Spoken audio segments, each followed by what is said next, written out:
But हमारा complete नहीं हुआ था। हमने पढ़ा कि फूड जो है कहाँ से एंटर कर रहा है हमारी बॉडी के अंदर। फूड कहाँ से एंटर कर रहा है? माउथ से एंटर कर रहा है। माउथ से कहाँ जाएगा? बक्कल कैविटी में। बक्कल कैविटी में क्या क्या प्रेजेंट होगा? बक्कल कैविटी में टीथ होंगे, ठीक है, टंग होगी, और एक हमने ग्लैंड का नाम बताया था, दैट वाज सेलेब्री ग्लैंड, ठीक है ना। और सेलेब्री ग्लैंड में भी हमने पढ़ा था कि वो एक्सोक्राइन ग्लैंड है, ट्यूब्स के थ्रू अपना सिक्रेशन हमारे बक्कल कैविटी में भेज रही है, ठीक है, सेंड कर रही है। तो जो सेलेब्री ग्लैंड है वो क्या सिक्रेट कर रही थी? सलाइवा, ठीक है ना। और सलाइवा के अंदर बेसिकली हमने देखा था कि वाटर है, इलेक्ट्रोलाइट्स हैं, एंटीबैक्टीरियल एंजाइम्स हैं, ठीक है ना। इसके साथ साथ एंटीबॉडीज हैं, प्लस हमने बताया था सेलेब्री क्या मिलता है? सेलेब्री अमाइलेज, ठीक है। और सेलेब्री अमाइलेज क्या करता है? 30% स्टार्च को डाइजेस्ट करता है, ठीक है ना। इसके बाद हमने पढ़ा था कि फूड कहाँ पहुंचेगा? अब ईसोफेगस में एंटर करेगा, और ईसोफेगस से वो स्टमक तक कैसे जाएगा? अपने आप कैसे जाएगा? By the rhythmic contraction and relaxation of the wall of oesophagus. और इस मूवमेंट को हमने क्या नाम दिया था? पेरिस्टाल्टिक मूवमेंट, ठीक है। तो इस तरीके से इतना हम कर चुके थे, ठीक है। Now the food enters into the stomach. अब फूड कहाँ एंटर कर चुका है? आपके स्टमक में एंटर कर चुका है। तो देखो बेटा, स्टमक में क्या होगा, ठीक है, स्टमक के अंदर कैसे क्या डाइजेशन होगा, ठीक है। तो देखो, स्टमक कुछ इस तरीके से हमने बनाया था। स्टमक के भी कई पार्ट्स होते हैं, ठीक है ना। स्टमक के भी कई पार्ट्स होते हैं। यहाँ पे हमने बनाया था ईसोफेजियस स्फिंक्टर, जहाँ ये ओपन होता है, इतना इतना हिस्सा ऐसे करके, इस पार्ट को बोलते हैं कार्डियक पार्ट, ठीक है। ये जो ऊपर का हिस्सा है, यहाँ पे एयर होती है, इसको बोलते हैं gastric part, sorry fundus part, ठीक है। उसके बाद वहां से कुछ यहाँ तक, ये वाला हो गया बॉडी रीजन, और अल्टीमेटली ये वाला पार्ट क्या कहलाता है? इस पार्ट को बोलते हैं पाइलोरिक रीजन, ठीक है। और यहाँ पे भी क्या होता है? स्फिंक्टर। तो देखो, जब फूड स्टमक में एंटर करता है, ठीक है ना, जब फूड स्टमक में एंटर करता है, हम इसको थोड़ा सा रब कर लेते हैं, आपको अच्छे से समझ में आए, ठीक है। इसको मिटा देते हैं। तो ये तो पार्ट्स थे, आप लोगों से पार्ट्स के बारे में कभी कोई पूछेगा नहीं, ठीक है। जैसे ही फूड स्टमक में एंटर करता है तो क्या होता है? स्टमक की जो वॉल है, इस वॉल में स्पेशल टाइप के सेल्स प्रेजेंट है। मान लो ये हमने इसकी वॉल बना ली ऐसे करके, और इस वॉल के अंदर स्पेशल टाइप के सेल्स प्रेजेंट है, ठीक है, जो अपना रिस्पेक्टिव सिक्रीशन डाल रहे हैं। उन सभी का सिक्रीशन मिलकर क्या बनाता है? एक जूस बनाता है, जिसको क्या बोलते हैं आप? Gastric juice. क्या बोलेंगे? गैस्ट्रिक जूस बोलेंगे, ठीक है। तो देखो, स्टमक की वॉल ने एक सिक्रीशन सिक्रीट किया, और उस सिक्रीशन को हमने क्या नाम दिया? Gastric juice. यहाँ पे आपका फूड पार्टिकल जो भी आया है, ठीक है ना, अब वो किसके साथ मिक्स हो गया है? गैस्ट्रिक जूस के साथ। तो गैस्ट्रिक जूस, गैस्ट्रो वर्ड किसके लिए है? स्टमक के लिए। तो बेटा, गैस्ट्रिक जूस में होगा क्या, ठीक है, यानी कि गैस्ट्रिक जूस किस तरीके से डाइजेस्ट करेगा। तो देखो, गैस्ट्रिक जूस के 3 कंपोनेंट्स होते हैं। पहली बात, इसका पीएच कितना होता है? नियर अबाउट जो है ये एसिडिक है, ठीक है। ऊपर से जो फूड आया था वो कैसा होता है? एल्कलाइन होता है। फूड पार्टिकल्स जो आए थे वो एल्कलाइन होते हैं। यहाँ पे इसका बिहेवियर क्या होगा? एसिडिक होगा, ठीक है। 1.8 के आसपास इसका पीएच होगा। तो देखो, अगर हम बात करें इसके कंपोनेंट्स की कि गैस्ट्रिक जूस में क्या क्या होगा, यहाँ पे एक तो आपको मिलेगा HCl, ठीक है, हाइड्रोक्लोरिक एसिड। एक आपको एक एंजाइम मिलेगी जिसको बोलते हैं पेप्सिन, ठीक है। और इसके साथ साथ आपको क्या मिलेगा? म्यूकस, ठीक है, म्यूकस। तो इस तरीके से हमें ये 3 चीजें मिलेंगी। अब देखो, तीनों का फंक्शन देखते हैं। सबसे पहले बात करते हैं HCl का क्या काम है। What are the functions of HCl? तो देखो, HCl क्या है? हाइड्रोक्लोरिक एसिड है। तो सबसे पहला काम, जो भी जर्म्स इसके साथ आ रहे हैं, फूड के साथ बाई चांस आ गए हैं, उनको किल करना है। It will kill all germs which may enter along with food, clear? जो फूड के साथ कोई भी बैक्टीरिया आया है या कोई भी जर्म आया है उसको किल कर देगा, एसिडिक भी किल करेगा। दूसरा काम देखो क्या होता है, एक तो ये हो गया। दूसरा, it provide acidic medium. Acidic medium, किसके लिए? For activation of pepsin. Clear? Pepsin एक ऐसी एंजाइम है जो एक्टिवेट तभी होगी जब इसको एसिडिक मीडियम मिलेगा। अगर HCl नहीं है, किसी पर्सन के अंदर HCl कम सिक्रीट हो रहा है या HCl नहीं हो रहा है सिक्रीट, तो पैप्सिन अपना काम नहीं करेगा। ठीक है, तो पैप्सिन को काम करने के लिए, एक्टिवेट होने के लिए किसकी जरूरत होती है? HCl। क्लियर? ठीक है ना। अब देखो पैप्सिन एक्चुअल में सिक्रीट किस फॉर्म में हो रही है, थोड़ा सा कॉम्पिटिटिव वे में देखो तो पैप्सिन एक्चुअल में पेप्सिनोजन की फॉर्म में सिक्रीट हो रही है। पेप्सिनोजन ये एंजाइम है, डाइजेस्टिव एंजाइम, और ये कैसी है? ये इनएक्टिव है। ठीक है, अभी ये काम नहीं करेगी। जैसे ही HCl सिक्रीट हुआ, ठीक है, हाइड्रोक्लोरिक एसिड सिक्रीट हुआ, ये एक्टिवेट हो जाएगी और ये इसमें कन्वर्ट हो जाती है, पेप्सिन में कन्वर्ट हो जाती है। पेप्सिन क्या है? Pepsin active form. ठीक है, तो पेप्सिनोजन को पेप्सिन में कन्वर्ट करने के लिए हमें किसकी जरूरत पड़ती है? HCl की जरूरत पड़ती है। क्लियर? ठीक है, दूसरा जो है हम बात करते हैं पेप्सिन। पेप्सिन का काम क्या है? देखो बेटा, पेप्सिन क्या है? एक प्रोटीएज है। प्रोटीएज यानी प्रोटीन डाइजेस्टिंग एंजाइम। ठीक है ना। लेकिन ये क्या है, अभी जो फूड आया है उसमें कॉम्प्लेक्स प्रोटीन्स है, तो उसको छोटे छोटे हिस्सों में तोड़ेगी, कंप्लीट डाइजेशन नहीं होगा। ठीक है ना, अभी कंप्लीट डाइजेशन नहीं होगा, सिर्फ छोटे छोटे पार्ट्स में इसको स्प्लिट करेगी। ठीक है, तो पेप्सिन क्या करती है? जितना भी प्रोटीन कंटेंट है ना, जितना भी प्रोटीन कंटेंट है, ठीक है, उस प्रोटीन कंटेंट के ऊपर एक्ट करेगी। ठीक है, उस पे काम करेगी और अल्टीमेटली उसको किस में कन्वर्ट कर देगी? उसको पेप्टोन्स और पेप्टाइड्स में। देखो हमने अमीनो एसिड नहीं लिखा यहाँ पे, तो नहीं लिखा क्योंकि अभी कंप्लीट डाइजेशन नहीं हुई। पेप्टोन्स एंड पेप्टाइड्स में कन्वर्ट कर देगी। ठीक है, लेकिन कुछ ऐसे एनिमल्स भी होते हैं जिनके, या कुछ ऐसे ऑर्गेनिजम्स हैं जो मिल्क पर फीड कर रहे हैं, जैसे ह्यूमन इन्फेंट, छोटा बच्चा, ह्यूमन बीइंग का बेबी है जो 1 से 2 साल के बच्चे हैं। ठीक है ना, वो क्या कर रहे हैं? वो सिर्फ और सिर्फ मिल्क पे फीड कर रहे हैं, और मिल्क में जो प्रोटीन होता है, ठीक है ना, उसको डाइजेस्ट करने के लिए एक स्पेशल टाइप के एंजाइम की जरूरत पड़ती है। तो अगर हम बात करें ह्यूमन बीइंग्स के इन्फेंट्स की या फिर रूमिनेंट्स के काव्स की, ठीक है, रूमिनेंट्स के काव यानी कि जो कडिंग करते हैं, जो जुगाली करते हैं, जो एनिमल्स कडिंग प्रोसेस करते हैं, उनके जो बच्चे हैं, ठीक है, बछड़ा वगैरह हो गया, गाय का बच्चा और ये सब, ठीक है ना, तो उनके अंदर क्या है? वो दूध ही पी रहे हैं। ठीक है, तो इसलिए उसको डाइजेस्ट करने के लिए एक और एंजाइम सिक्रीट होती है, रेनिन। ठीक है, कौन सी एंजाइम सिक्रीट होती है? रेनिन, और ये भी इनएक्टिव फॉर्म में होती है, ये होती है प्रोरेनिन की फॉर्म में। ठीक है, इसको एक्टिवेट करने के लिए हमें HCl के साथ साथ पेप्सिन की जरूरत पड़ती है। ठीक है ना, आगे बस समझ। और रेनिन क्या करती है? रेनिन क्या करेगी? अल्टीमेटली रेनिन क्या करेगी?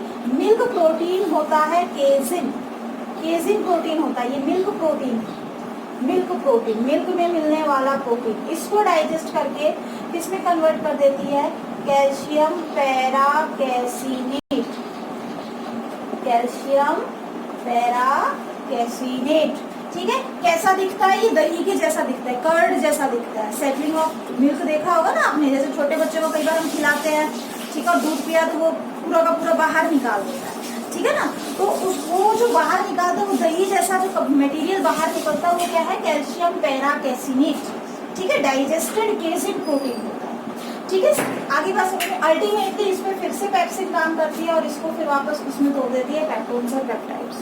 तो आपको सिर्फ इतना याद रखना है कि जो मिल्क पर फीड करने वाले हैं उनमें क्या मिलता है? रेनिन नाम की भी एक एंजाइम मिलती है जो मिल्क प्रोटीन को डाइजेस्ट करती है। हालांकि CBSE बोर्ड में कभी नहीं पूछा जाएगा आपसे, but just for your information. ठीक है, तो हमने पढ़ा पेप्सिन एक प्रोटीन डाइजेस्टिंग एंजाइम है जो पेप्टोन्स और पेप्टाइड्स में कन्वर्ट कर देती है प्रोटीन को। नेक्स्ट बच गया म्यूकस।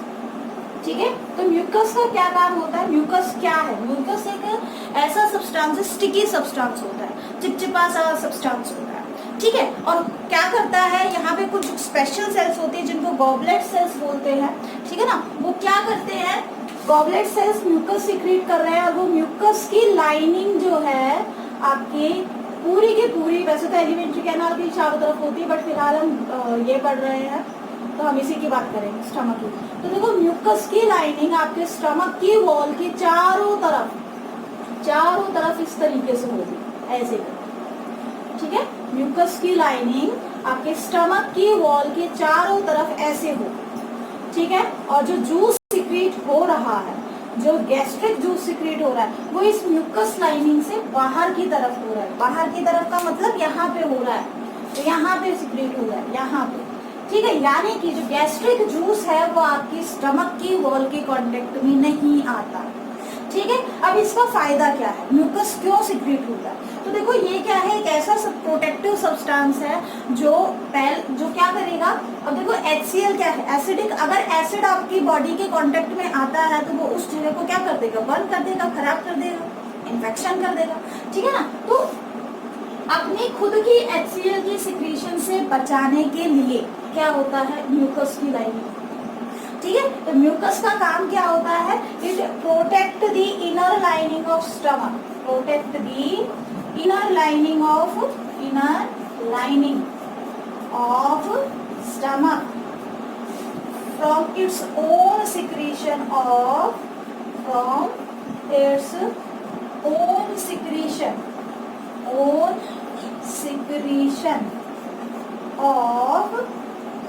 HCl।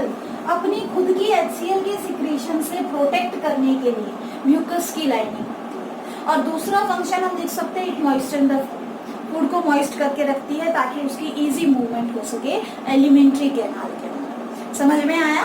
तो देखो इस तरीके से आपने ये फंक्शन सारे याद करने हैं। अब देखो कई बार क्या होता है, कुछ लोगों को अल्सर्स हो जाते हैं। क्या रीजन है? रीजन तो कई हो सकते हैं, बट उसमें से एक रीजन क्या हो सकता है, उसमें से एक रीजन हो सकता है कि आपकी म्यूकस की लाइनिंग कहीं कहीं से रप्चर हो जाए। मान लो ये म्यूकस की लाइनिंग यहाँ से ऐसे रप्चर हो गई है, ठीक है। तो जो एसिड है वो एसिड यहाँ से इसके कांटेक्ट में आएगा, आपकी स्टमक के कांटेक्ट में आएगा, वॉल के कांटेक्ट में आएगा, और ये क्या हो जाएगा, कंप्लीटली यहाँ पे इंफेक्शन क्रिएट हो जाएगा, ब्लिस्टर्स बनने स्टार्ट हो जाएंगे, ठीक है। और वही फिर अल्टीमेटली जो है अल्सर की फॉर्म में कन्वर्ट हो जाता है, ठीक है ना। तो इसीलिए जो है एक्सेसिव एसिड भी प्रोड्यूस होना हमारे लिए क्या है, हानिकारक है, और बहुत कम प्रोड्यूस होना भी हमारे लिए क्या है, डेंजरस है, ठीक है ना। तो एक ऑप्टिमम अमाउंट में हमारी बॉडी HCl प्रोड्यूस करती है, ठीक है। वैसे अगर देखा जाए तो 1 to 1.5 litre gastric juice per day हमारी बॉडी सिक्रीट करती है, ठीक है, हमारा स्टमक सिक्रीट करता है। तो ये तो बात थी गैस्ट्रिक जूस की, ठीक है। और गैस्ट्रिक जूस को अच्छे से कर लेना, क्योंकि मोस्टली पेपर में यहाँ से क्वेश्चन आ जाता है, 3 नंबर में भी आता है, 2 नंबर में भी आता है, ठीक है। और पेप्सिन का फंक्शन अच्छे से याद कर लेना। पेप्सिन एक प्रोटीन डाइजेस्टिंग एंजाइम है। तो देखो अब जो हमारा फूड है पार्शियली डाइजेस्ट हो गया। अच्छा आपसे कोई पूछे कि स्टमक में और क्या डाइजेस्ट होगा, मतलब डाइजेशन किस चीज की होगी, तो स्टमक में डाइजेशन सिर्फ और सिर्फ किसकी हुई है, प्रोटीन की। कुछ हद तक लाइपेज होते हैं लिपिड को डाइजेस्ट करने के लिए, बट हम उनकी बात नहीं करेंगे क्योंकि अभी लिपिड की नोटिफिकेशन नहीं हुई है, इसलिए लिपिड की डाइजेशन की बात नहीं करेंगे, ठीक है ना। तो देखो स्टमक में आपको सिर्फ याद रखना है प्रोटीन की डाइजेशन होती है, स्टार्च की या कार्बोहाइड्रेट की डाइजेशन नहीं होती। अब देखो हमारा फूड कहाँ पहुंच रहा है, स्मॉल इंटेस्टाइन के अंदर, ठीक है। कहाँ पहुंच रहा है, स्मॉल इंटेस्टाइन के अंदर, ठीक है ना। अब देखो स्मॉल इंटेस्टाइन में जो फूड पहुंचा है उसको क्या कहा जाएगा, उसको बोला जाएगा काइम। क्या होता है chyme? It is partially digested food mixed with gastric juice, ठीक है। Partially digested food mixed with gastric juice, ऐसा सब्सटेंस जो ऐसा फूड पार्टिकल्स जो डाइजेस्ट हो चुके हैं बट कंप्लीट नहीं हुआ है और वो एसिडिक गैस्ट्रिक जूस के साथ मिक्स्ड है, उसको काइम बोला जाएगा। Chyme reaches to small intestine, ठीक है। अब एक लुक लेते हैं। मान लो ये हमने बनाया था स्टमक, कुछ इस तरीके से, ठीक है, और ऐसे। फिर हमने यहाँ पे एक ऑर्गन और बनाया था, एक ग्लैंड बनाई थी, कुछ इस तरीके से बनाई थी, ठीक है। उस पर्टिकुलर ग्लैंड को हमने क्या नाम दिया था, लिवर नाम दिया, ठीक है। और लिवर में हमने पढ़ा था यहाँ पे एक पाउच लाइक स्ट्रक्चर था, और उस पाउच लाइक स्ट्रक्चर को हमने नाम दिया था गॉल ब्लैडर। और लिवर से ट्यूब निकलते हुए यहाँ पे ऐसे आ रही थी, ठीक है। यहाँ से एक ट्यूब निकल के ऐसे जा रही थी जो लिवर वाली ट्यूब से मिल जाती है, ठीक है। और यहाँ पे एक लीफ लाइक स्ट्रक्चर हमने देखा था जिसको नाम क्या दिया था हमने, पेनक्रियाज नाम दिया था, ठीक है ना। और यहाँ से इस तरीके से, फिर यहाँ हमारी लार्ज इंटेस्टाइन थी ऐसे करके, ठीक है, ऐसे करके लार्ज इंटेस्टाइन थी कुछ इस तरीके से, और ये यहाँ से आ रही थी हमारी स्मॉल इंटेस्टाइन, और ऐसे पूरा का पूरा कॉइल्ड होकर यहाँ पे हमारी लार्ज इंटेस्टाइन से मिल जाती है ऐसे, ठीक है। हमने कुछ इस तरीके से बनाया।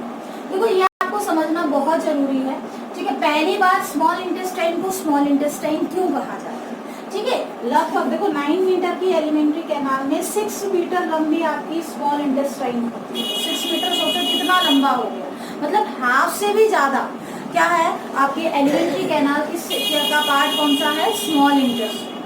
समझ में आ गई बात। तो देखो इसको इतना लंबा होने के बावजूद भी, लॉन्गेस्ट पार्ट होने के बावजूद भी स्मॉल इंटेस्टाइन क्यों कहा गया, क्योंकि इसका देखो बेटा ल्यूमेन जो है, इसका जो डायमीटर है ना, ठीक है, स्मॉल इंटेस्टाइन का डायमीटर कुछ इतना होगा, इसका जो ल्यूमेन है इतना वाइड होगा, लेकिन लार्ज इंटेस्टाइन का जो ल्यूमेन है वो इतना वाइड होगा, क्लियर।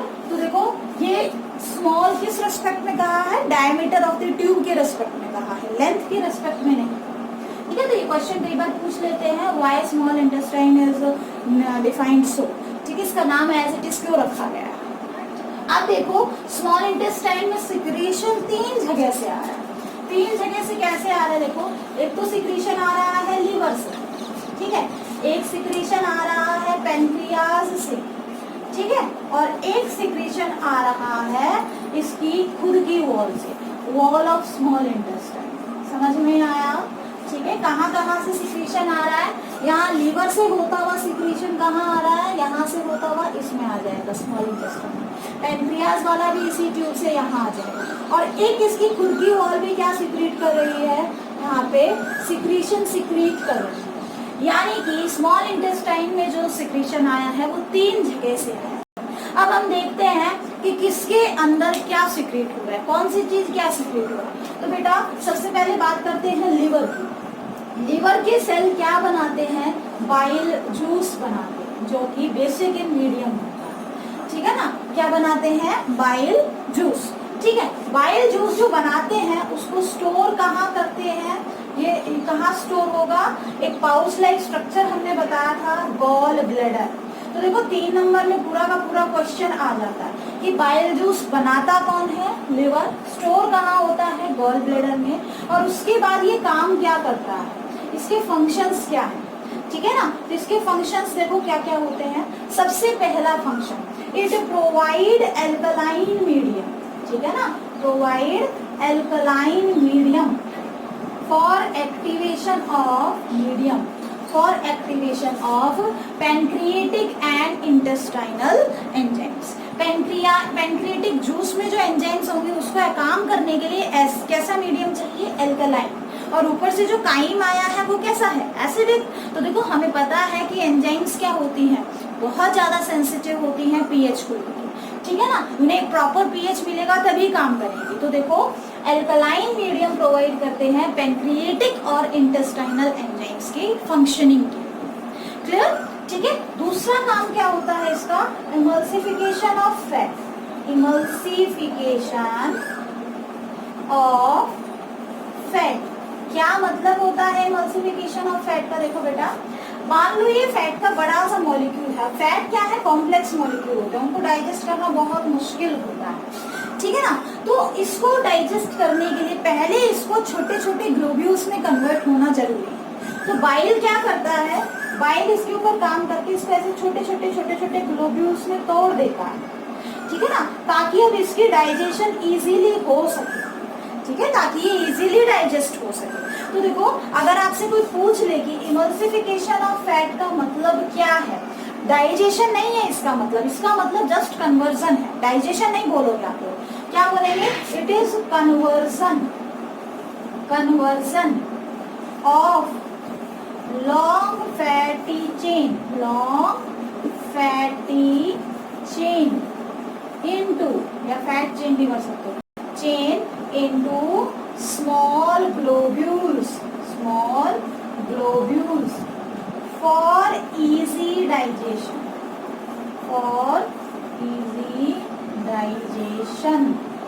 समझ में आ गई बात, ठीक है। ताकि डाइजेशन क्या हो, आसानी से हो सके। बहुत ज्यादा इंपॉर्टेंट है, सब कई बार पेपर में आता है। बाइल जूस कौन सिक्रेट करता है, लिवर। कहाँ स्टोर होता है, गॉल ब्लैडर। काम क्या होता है हमने बता दिया, ठीक है ना। तो एक बार डायरेक्ट क्वेश्चन आता है, what do you mean by emulsification of fat. तो देखो ज्यादा लेंथी क्वेश्चन नहीं आएगा इस पार्ट से, छोटे छोटे क्वेश्चन आएंगे और स्प्लिट करके आएंगे। 3 नंबर में भी आ रहा है, 3 नंबर में हो सकता है complete digestion in small intestine पूछ ले, तो वहां फिर आपको सारा एक्सप्लेन करने पड़ेगा जो यहाँ एक्सप्लेन कर रहा है कि it receives secretion from 3 sides और ऑल दैट, ठीक है ना। तो इस तरीके से आपको करना है। अब बात करते हैं पेनक्रिएटिक जूस, ठीक है ना। पेनक्रियाज क्या काम करता है, तो देखो बेटा पेनक्रिएटिक जूस जो है वो भी कैसा होता है, बेसिक इन नेचर होता है, ठीक है ना। दैट इज 7.8 के आसपास इसका पीएच होता है और ये कैसा होता है, बेसिक होता है। तो देखो पेनक्रियाज ने क्या सिक्रेट किया, पेनक्रिएटिक जूस सिक्रेट किया, पेनक्रिएटिक जूस, ठीक है। अब पेनक्रिएटिक जूस के अंदर बेसिकली है क्या, ठीक है ना। पेनक्रिएटिक जूस में देखो पहली बार यहाँ पे क्या प्रेजेंट होगा, कुछ पेनक्रिएटिक अमाइलेज होंगे।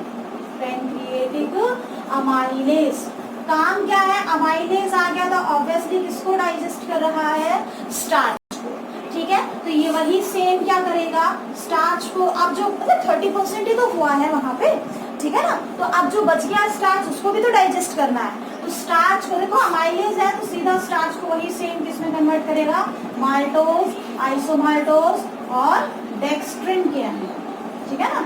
माल्टोज, आइसोमाल्टोज और डेक्स्ट्रिन में कन्वर्ट करेगा, ठीक है। दूसरा इसके अंदर क्या मिलती है, एक प्रोटीन डाइजेस्टिंग एंजाइम मिलती है जिसको बोलते हैं ट्रिप्सिन। क्या बोलोगे, ट्रिप्सिन।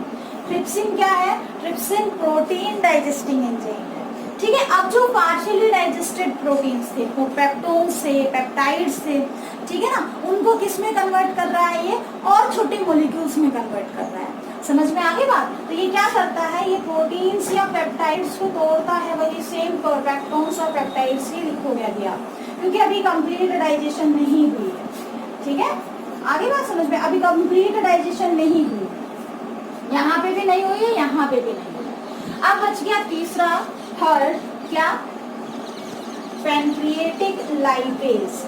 पेनक्रिएटिक लाइपेज, लाइपेज जहाँ पे भी आ जाए, ठीक है, वो हमेशा किसको डाइजेस्ट करता है, लिपिड को डाइजेस्ट करता है, वो फैट को डाइजेस्ट करता है। तो ये क्या करेगा, फैट को किस में डाइजेस्ट करेगा, अभी कुछ फैटी एसिड्स में, मोनोग्लिसराइड, डाइग्लिसराइड, ट्राइग्लिसराइड, इस तरीके से तोड़ेगा, ठीक है ना। ग्लिसरोल वगैरह बनाएगा, ग्लिसरोल, ठीक है। लेकिन अभी भी कंप्लीट डाइजेशन नहीं हुई है।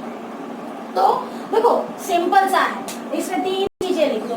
एक तो कार्बोहाइड्रेट को डाइजेस्ट करने के लिए अमाइलेज हो गई, प्रोटीन को डाइजेस्ट करने के लिए ट्रिप्सिन हो गई, और लाइपेज जो है लिपिड को डाइजेस्ट करने के लिए, ठीक है ना। अब क्वेश्चन आता है differentiate between pepsin and trypsin. Pepsin कैसी है, प्रोटीन डाइजेस्टिंग एंजाइम है, ट्रिप्सिन भी protein digesting enzyme. Still there is difference between the pepsin and trypsin, ठीक है। तो ये आपको लिखकर मुझे भेजना है, ठीक है ना। हम नेक्स्ट क्लास में इसको डिस्कस करेंगे। थोड़ा वो होमवर्क आपको भी करना है, ठीक है। मैंने पेपर उसमें लिख दिया है, आपके नोट्स में लिख दिया है, कंपेयर करके मुझे दिखाओ, ठीक है। तो पेप्सिन और ट्रिप्सिन आपको अच्छे से समझ में आ जाने चाहिए। अब बच गया वॉल ऑफ स्मॉल इंटेस्टाइन, ठीक है ना। वॉल ऑफ स्मॉल इंटेस्टाइन क्या कर रहा है, देखो ये इंटेस्टाइनल जूस सिक्रेट कर रहा है। इसका भी पीएच क्या है, बेसिक ही होगा, ठीक है ना। ये क्या सिक्रेट करता है, इंटेस्टाइनल जूस, इंटेस्टाइनल जूस। और इंटेस्टाइनल जूस जो है ये भी बेसिक होता है बाय नेचर, ठीक है। अब इंटेस्टाइनल जूस में क्या होगा, देखो अब क्या है, डाइजेशन कंप्लीट हो जाएगा, ठीक है ना। अब यहाँ पे क्या होगा, स्मॉल इंटेस्टाइन में, इसकी वजह से डाइजेशन क्या हो जाएगा, कंप्लीट। देखो एक बार में सारी चीजें नहीं टूट जाती है, धीरे धीरे कहीं कुछ टूटा, कहीं कुछ टूटा, कहीं टूटे हुए का पार्ट फिर और टूटा। तो क्या है, फ्रैक्शंस में क्या हो रहा है, डाइजेशन हो रहा है, ठीक है ना। एक साथ कुछ भी नहीं टूटता। तो अब ये क्या करेगा, जो छोटी छोटी टूटी हुई चीजें अभी आई हैं, पार्शियली डाइजेस्टेड चीजें हैं, उसका कंप्लीट डाइजेशन कर देगा, ठीक है ना। तो यहाँ पे देखो हम 3 एंजाइम्स पढ़ेंगे, ठीक है। वैसे तो बहुत सारी होती है बट हम यहाँ पे 3 एंजाइम्स पढ़ेंगे। और ये एंजाइम्स के नाम किस बेस पे है? ये एंजाइम्स के नाम है जो आपने शुरू में पढ़ा था कि कार्बोहाइड्रेट डाइजेस्ट होगा तो क्या बनेगा, प्रोटीन डाइजेस्ट होगा तो क्या बनेगा, बस वही याद रखना है आपको। हमने पढ़ा था क्या कि कार्बोहाइड्रेट कंप्लीट डाइजेस्ट होगा तो क्या बनेगा, क्या बनेगा, सिंपल शुगर्स बनेंगे, है कि नहीं? ठीक है, अब हमें कंप्लीट डाइजेशन लिखना है। ऐसे हमने लिखा था कि प्रोटीन जब कंप्लीटली डाइजेस्ट होगा तो क्या बनेगा, अमीनो एसिड्स बनेंगे। ठीक है, फिर हमने देखा था कि जो है प्रोटीन के बाद बच गया फैट्स, फैट्स की जब कंप्लीट डाइजेशन होगी तो फैटी एसिड प्लस ग्लिसरॉल बनेगा। अब हमें देखना है कि कौन सा काम कौन करवा रहा है।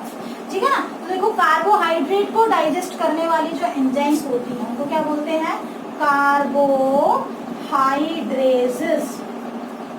कार्बोहाइड्रेजेस, और वो आगे नाम लगा लोगे इंटेस्टाइनल, इंटेस्टाइनल कार्बोहाइड्रेजेस। ठीक है, देखो नाम याद करना आई थिंक बहुत आसान है, अब बस एजेस वर्ड सबके पीछे लगाना है। ठीक है, कार्बोहाइड्रेट जितना भी है, चाहे वो माल्टोज है, आइसोमाल्टोज है, डेक्स्ट्रिन है, स्टार्च है, कैसा भी कार्बोहाइड्रेट है, अब वो कंप्लीटली टूट जाएगा सिंपल शुगर। बहुत सारे टाइप की कार्बोहाइड्रेट्स होती है, हर एक को अलग से दो। फिर है प्रोटीन को डाइजेस्ट करने के लिए हम अभी तक पढ़ रहे थे प्रोटीएजेस, है ना, प्रोटीएजेस। ठीक है, और फैट्स को डाइजेस्ट करने के लिए क्या पढ़ रहे थे, लाइपेजेस, और सबके आगे वर्ड क्या लगा दो, इंटेस्टाइनल, क्योंकि इंटेस्टाइन की वॉल इसे सिक्रेट कर रही है। ठीक है, तो नाम याद करना बहुत ही आसान है। ठीक है, अगर आपको ये चीजें याद है तो देखो यहाँ पे आके स्मॉल इंटेस्टाइन में आके क्या हो जाता है, फूड कंप्लीटली डाइजेस्ट हो जाता है। ठीक है, तो हमारा जो है डाइजेशन कहाँ स्टार्ट हुआ था, बक्कल कैविटी के अंदर, और हमारा डाइजेशन कंप्लीट कहाँ हो रहा है, स्मॉल इंटेस्टाइन। अब फूड स्मॉल इंटेस्टाइन में देखो जब डाइजेस्ट होता है इसकी लेंथ बहुत ज्यादा लंबी है। ठीक है, तो डाइजेस्ट भी हो रहा है, अब साथ साथ यहाँ पे ही क्या हो रही है, इसकी एब्जॉर्प्शन भी चल रही है। तो देखो अब हमने डाइजेशन कंप्लीट कर लिया, बात करते हैं इसके एब्जॉर्प्शन की। ध्यान रखना एब्जॉर्प्शन का प्रोसीजर स्टार्ट हो चुका होता है स्मॉल इंटेस्टाइन से।